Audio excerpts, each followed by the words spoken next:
Hi, I'm Elisabet Tiselius. I'm a conference interpreter and I'm also writing a PhD on interpreting. And what I would like to talk about today is interpreting research. And I just have to tell you first that of course I can't cover everything in interpreting research in just a few minutes. But if you want to dig deeper into interpreting research, please read this one. It's called Interpreting Studies It's called Introducing Interpreting Studies by Franz Pöchacker, and it's a very easy way into interpreting studies. And I should also say that if you have any further questions, please feel free to contact me, of course. Okay, interpreting, I'm sure you know it, is very old. I love this picture. It's a depiction from an Egyptian tomb. It's from 1200 before BC. But as old as interpreting is, as young the discipline of interpreting research. Interpreting research actually didn't start off until late 50s or early 60s. The first paper on interpreting was published in 1957, and then in the 60s it followed with other papers. Research in interpreting started off by psychologists getting an interest in interpreting. And the reason for this is that suddenly interpreting, or simultaneous interpreting I should say, was in the limelight because of the Nuremberg trials. Researchers then were not very interested in actually interpreting. They were interested in the cognitive task, and they thought it might not even be possible. So early interpreting research maybe also wasn't really reflecting interpreting, because what they did was, for instance, have someone read Le Petit Prince by Saint-Exupéry and then having an interpreter interpret that. Obviously a very difficult task. So in the 70s and early 80s, there was a strong reaction from the interpreting profession towards research, because interpreters felt that this does not reflect interpreting. If you want to study a very complex cognitive task, you cannot just take it out of context and study something that isn't interpreting. And a very strong voice here was Danica Seleskovic, who defended her PhD in 1977, and who, of course, as you all know, started ESIT and put interpreting into Sorbonne. But what you may not know is that she was also a big driving force for interpreting research, and that many PhD students presented or defended their theses at Sorbonne in interpreting.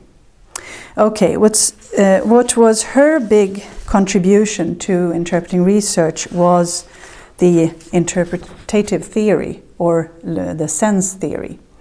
And this is what's depicted here. And she said that, I'm sure you all know this, because this is what was afterwards taught at every interpreting school throughout the world, I think. She said that you're not transcoding, which is down here, right? You don't go from language A to language B, or language 1 to language 2. What you do is that when you interpret up here, you take the meaning, or le sens, out of the interpreting, and you transform it into your own language, right? So it's a very strong metaphor and very good to use in pedagogy. What happened with the Sens theory was that later, in the late 70s and during the 1980s, other researchers and interpreters felt that this theory was very prescriptive. It told interpreters or interpreting research how it should be, but maybe not how it was done in reality. So what happens next was that a lot of interpreting researchers and interpreters came up with ideas on how to make a more descriptive depiction of interpreting. The first solution to this were different mental models of interpreting. And in 1977, we have another star of interpreting defending her thesis. It's Barbara Mercer from the Geneva School. And her big contribution, at least, maybe I should say that these are their first contributions, because all of these researchers have, of course, continued on and made other important findings and research as well. But her first important contribution was the mental models of interpreting. Now, I don't expect you to see anything of this, of course, and you can Google it, it's on internet. But what she did was that she took this I'm sure you're familiar with mental models, but this is how interpreting is then done in different cognitive tasks, right? And another important researcher who started out in the 1980s was Daniel Geale. And yet another hypothesis or theory that he introduced was the effort model. The effort model, he said that simultaneous interpreting is different efforts taken together. It's the listening and analysis effort, the production effort, the memory effort, and the coordination effort. And what he said was that if all of these have to work together, because you only have this kind of cognitive processing effort available. So, in order to perform your task, they have to work together. If listening becomes greater, then perhaps production suffers or memory suffers. And if one or two efforts become too big, then the whole interpretation process breaks down. Okay. So, since then, different researchers have tried to test these different hypotheses, have tried to show new models on how it can be made, and so on and so forth. But of course, research moves forward. And before I move forward, I should also stress, of course, the important part of the interpreting research field, which is evaluation and assessment of interpreting. I mean, we're obsessed with quality, right? It wouldn't be interpreting research if we didn't look into quality. So a lot of research on quality and how to assess and evaluate interpreting has also been done. I'm not sure there's a consensus here. There has been researchers, Bühler, Kurtz and others, who have come to some sort of general conclusion that interpreting is good when it serves its purpose. It's a very good conclusion, but it's also very frustrating, because how do you measure that, right? It's true, but it may not be measurable. When it comes to quality, there has also been a lot of research done in Vienna and in Granada, where researchers have looked at what is quality when we measure it. How do people perceive quality? And is quality the same for everyone? And it turns out maybe not. Since the end 1990s or beginning of the 2000s, sociology has made its entrance in the interpreting field as well, or interpreting research field. So many researchers, or not many, but we have seen research interested in the sociological context of interpreting. I'm sorry. This has, of course, been very interesting for community interpreting and dialogue interpreting, because there the interpreter is so much more present in the event, and the interpreter can actually affect the event a lot more than perhaps if you sit in a booth.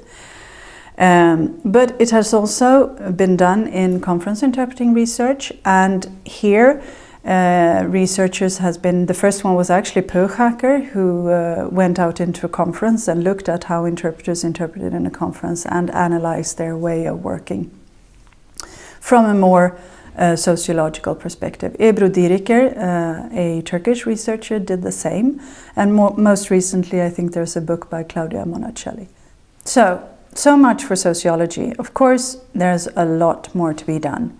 As I said in the beginning, research has only started, and about research, it's about putting one little stone to the other, or like little ants in an ant stack, you put your own little contribution there, and in the end it creates something big. But you may wonder what's in it for you. Why is it actually interesting for the interpreting profession that interpreting research is being done? And do we actually come up with things that has that is in any way related to the interpreting profession, or that has anything to do with the interpreting profession? Well, yes, actually, at least I think so. And first of all, I should say that of course it's important for the profession that there is interpreting research, because it legitimatizes the profession. And that is important. We may all agree on that. Secondly, I think it's a bit sad that interpreting research, although very new, perhaps don't do very much to spread it to the working interpreters, right?